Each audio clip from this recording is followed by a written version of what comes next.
Hello, my name is Richard Waldman. I'm a life coach, clinical pastor, speaker, and author of Your Guide to a Better Way of Thinking, and I welcome you to our wellness and news channel entitled States of Mind and What They Create, that supports a new self-educating mental health strategy called There's an Order to Life,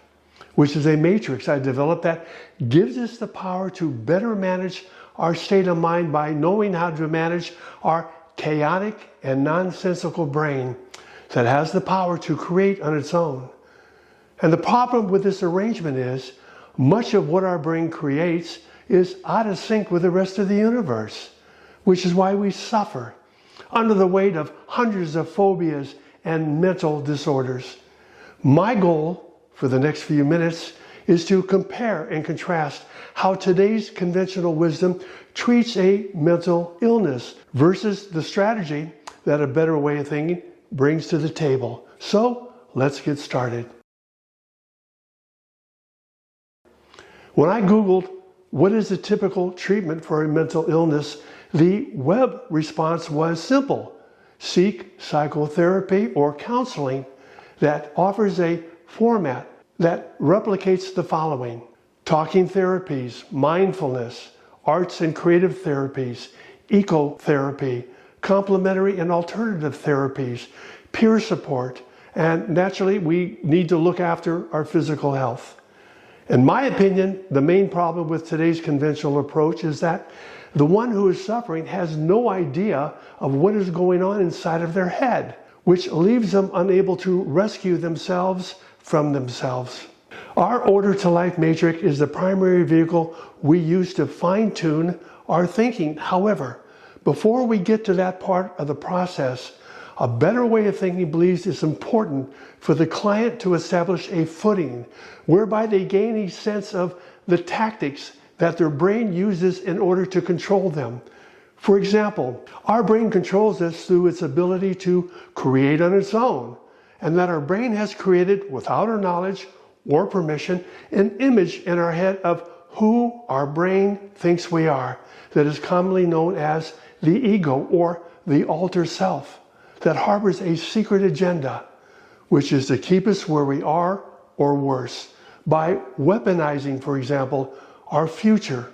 and our past. Our brain has a mouthpiece, the chatter in our head, that showed up in the Garden of Eden as a serpent disguised as us,